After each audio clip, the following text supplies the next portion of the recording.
जय माँ काली मित्रों, आपका मेरे चैनल माँ काली माँ दुर्गा शक्ति संवाद में स्वागत है। मित्रों, अगर आप मेरे चैनल पर नए हैं तो आप मेरे चैनल को सब्सक्राइब कीजिए, लाइक कीजिए, शेयर कीजिए, साथ ही नोटिफिकेशन बेल को भी प्रेस कीजिए, जिससे आने वाली वीडियोस का नोटिफिकेशन आपको तुरंत मिल जाए। साथ ही जब मैं लाइव आऊँ उसका भी नोटिफिकेशन आपको तुरंत मिल जाए। तो मित्रों, आज का जो विषय है वो विषय ये है कि चालीसा क्या होता है। देखिए, आप ये 2 लाइन सुनिए। जय काली कंकाल मालिनी, जय मंगला जय माँ कपालिनी, रक्त बीज वधकारिणी माता, सदा भक्त जन की सुखदाता। तो ये 4 लाइन है काली चालीसा की। तो ये क्या है? ये चालीसा है। तो चालीसा क्या होता है? चालीसा का क्या अर्थ होता है? चालीसा का पाठ क्यों किया जाता है? तो इससे संबंधित आज मैं आपको बताऊंगी कि चालीसा क्या होता है। देखिए, चालीसा वो चीज़ होती है जिसमें किसी भी देवी शक्ति की जो है वर्णन होता है, उनकी कृपा का वर्णन होता है, उनके शौर्य का वर्णन होता है, उनके भाव का वर्णन होता है, यानी जो ममता का, प्रेम का भाव होता है, जो भक्तों पे दया होती है, उन सभी चीज़ों का वर्णन उस चालीसा में होता है। तो वो चालीसा छोटी सी होती है। अगर आप कोई अन्य चीज़ का पाठ करते हैं, जैसे सप्तशती का पाठ करते हैं, किसी पुराण का पाठ करते हैं, गीता का पाठ करते हैं या रामायण का पाठ करते हैं, तो वो बहुत बड़ा हो जाता है। तो आज का समय कैसा है कि लोगों के पास समय का अभाव होता है, तो इस कारण से वो ज़्यादा समय अपने पूजा पाठ में नहीं दे पाते। तो वो क्या करते हैं? वो चालीसा का पाठ करते हैं।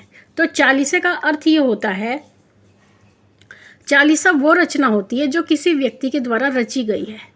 अर्थात चालीसा आपके मन के भाव होते हैं।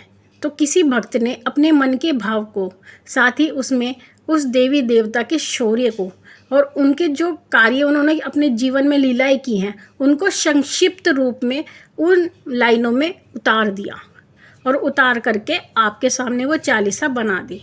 जैसे मैं अगर कोई भी कुछ भी भाव अगर लिख देती हूँ और वो 4 लोगों में बांट देती हूँ, फिर वही लोग 4 लोग 40 लोगों में बांट दें, ऐसे ही वो विस्तृत होती चली जाए, तो एक समय पर और वो इतनी विस्तार पूर्वक फैल जाएगी कि जन जन उसका पाठ करने लगेंगे। तो चालीसा वो चीज़ होती है।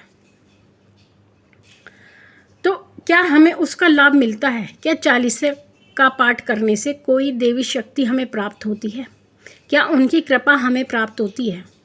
देखिए मित्रों, चालीसा के पाठ करने का भी बहुत फल होता है, क्योंकि जब आप चालीसा का पाठ करते हैं, उसमें देवी देवताओं की जो लीला है, महिमा का वर्णन करते हैं, तो उसके द्वारा आपका संपर्क उस शक्ति से होना प्रारंभ हो जाता है और उस संपर्क के कारण ही उस शक्ति की कृपा आपको मिलने लगती है। क्योंकि जो वर्णन होता है, क्योंकि जो बड़े बड़े, अगर हम सप्तशती की बात करते हैं, हम सप्तशती की बात करें तो उसमें भी माँ भगवती की लीलाओं का वर्णन है, उनके शौर्य का वर्णन है, उनका महात्म है उसमें। तो वो वही सब चीज़ें संक्षिप्त रूप में आपको चालीसा में मिलती हैं।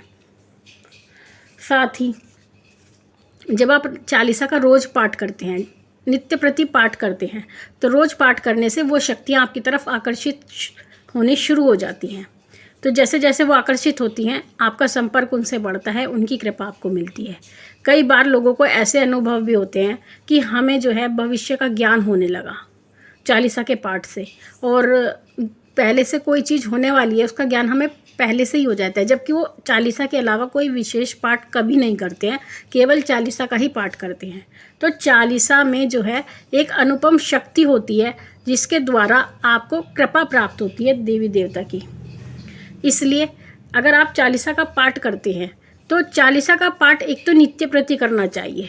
अगर आप चालीसा, जैसे आपने 1 महीना की, 2 महीना की या 4 महीना की या साल 2 साल की, लेकिन अगर आप वो चालीसा का पाठ रोक देते हैं, यानी बंद कर देते हैं, तो वो जो कृपा होती है वो भी तुरंत रुक जाती है। इसका कारण ये होता है कि वो जो कृपा है वो जब आप नित्य पाठ करते हैं तो वो नित्य ही चलती रहती है, और अगर उसको आप बंद कर देते हैं तो वो कृपा वहीं रुक जाती है। इसलिए चालीसा का पाठ हर व्यक्ति को नित्य प्रति करना चाहिए। इसलिए मैं हमेशा एक ही बात कहती हूँ कि जो कोई भी व्यक्ति पूजा पाठ के क्षेत्र में आना चाहता है तो सर्वप्रथम उसको चालीसा का पाठ करना चाहिए, क्योंकि चालीसा का पाठ करने से एक तो आपको अभ्यास होता है, क्योंकि जो पूजा होती है उसका भी एक अभ्यास होता है। ये भी हर कोई व्यक्ति नहीं कर सकता, क्योंकि पूजा में मन लगना बहुत बड़ी बात होती है। ये आम बात नहीं होती, हर किसी व्यक्ति का मन पूजा में नहीं लगता।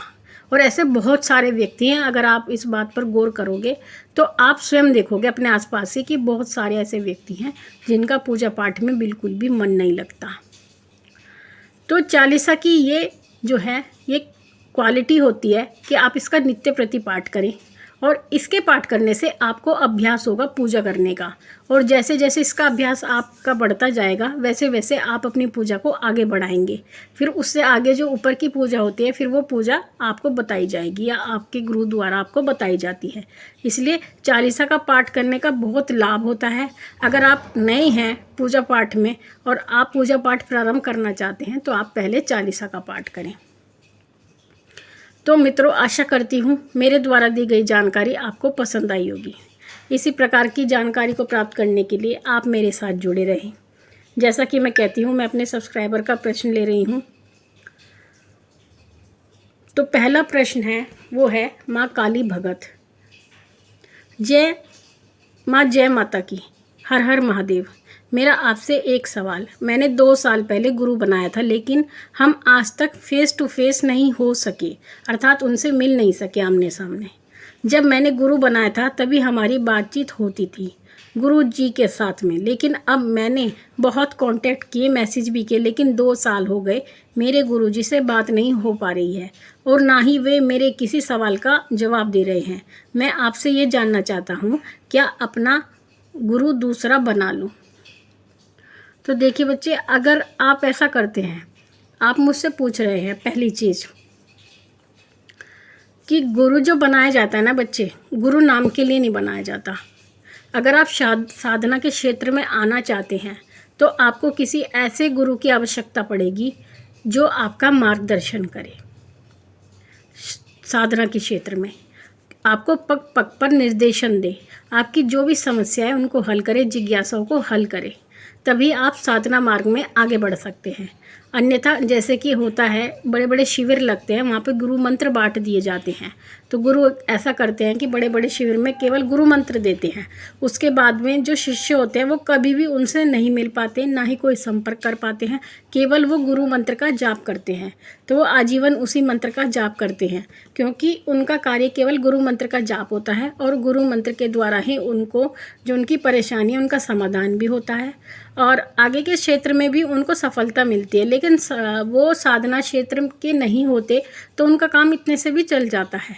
लेकिन अगर आप साधना क्षेत्र में जाना चाहते हैं तो आपको ऐसे गुरु का चुनाव करना पड़ेगा जो आपको नित्य प्रति निर्देशित करता रहे और आपका पथ प्रदर्शन करे। दूसरी बात, आप ये कह रहे हैं कि मैं दूसरा गुरु बना लूँ। देखिए, एक से ज़्यादा गुरु हो सकते हैं। शंकराचार्य जी के, आदि शंकराचार्य जी जो थे उनके 108 गुरु थे, क्योंकि उन्होंने ये कहा था कि गुरु इस संसार में मुझे पग पर गुरु मिलता है। जैसे जैसे मैं चलता हूँ, जैसे जैसे एक एक पग रखता हूँ, मुझे गुरु मिलता रहता है। अगर मैं किसी को कार्य करते देखता हूँ, उससे कुछ सीख लेता हूँ, तो वो भी मेरा एक गुरु है। अगर मैं किसी स्त्री को देखता हूँ और उसके अंदर ममता का भाव देखता हूँ, तो मैं उससे ममता की सीख लेता हूँ, तो वो स्त्री भी मेरी गुरु बन जाती है। तो इस प्रकार से आदि शंकराचार्य जी ने एक से ज़्यादा गुरु रखने की जो परंपरा है उसको आगे बढ़ाया। तो ऐसी परिस्थिति में आप किसी अन्य गुरु को धारण करके उनसे निर्देशन प्राप्त कर सकते हैं। लेकिन मैं आपको ये नहीं कह रही कि आप अपने गुरु को त्याग दें। आप गुरु की पूजा करते रहें और उनसे निर्देशन धारण करके उनसे जो भी आपका जो पथ प्रदर्शन है वो आपको करते रहेंगे, आप उनसे ज्ञान प्राप्त करते रहें। तो मित्रों, आपको मेरी बात समझ में आई होगी। ये बात इनके लिए नहीं, आप सभी के लिए भी है, आपको भी इससे ज्ञान मिलेगा। अगला प्रश्न है काजल चंदाना जी का। दीदी ये बताएं, क्या काली चालीसा बिना जोत जलाए, बिना धूप जलाए पढ़ सकते हैं? देखिए बच्चे, काली चालीसा आप पढ़ सकते हैं बिना धूप जलाए, बिना जोत जलाए। अगर आपकी ऐसी परिस्थिति है कि आप जोत धूप जलाने में सक्षम नहीं हैं, तब आप ये कार्य कर सकते हैं। और अगर आप सक्षम हैं तो दीपक अवश्य प्रज्वलित करना चाहिए किसी भी पूजा साधना में, क्योंकि जो दीपक होता है वो आपकी पूजा का साक्षी होता है। कोई भी पूजा जो की जाती है उसमें साक्षी जरूर रखना चाहिए। आप सुपारी को साक्षी रख सकते हैं, आप भोलेनाथ को साक्षी बना सकते हैं कि भोलेनाथ हम आपको साक्षी बना रहे हैं अपनी पूजा का, इस तरह से निवेदन कर सकते हैं। सुपारी को रख सकते हैं, सुपारी को साक्षी बना सकते हैं। दीपक तो साक्षी होता ही है आपकी पूजा की। तो अगर आपके साथ कोई परेशानी है तो आप क्षमा मांग करके तब तो आप पाठ कर सकते हो, अन्यथा प्रयत्न यही करें कि आप दीपक प्रज्वलित करें। तो मित्रों, आशा करती हूँ आपको अपने प्रश्नों के उत्तर भी मिले होंगे, साथ ही ये जानकारी भी आपको समझ में आई होगी। मैं फिर मिलूँगी आपसे एक नई वीडियो के साथ। तब तक के लिए माँ भगवती से यही प्रार्थना करती हूँ कि वो आपके भंडारे भरती रहे और आपकी सभी मनोकामनाओं को वो पूर्ण करे। फिर मिलती हूँ। जय महाकाली, जय महाकाल।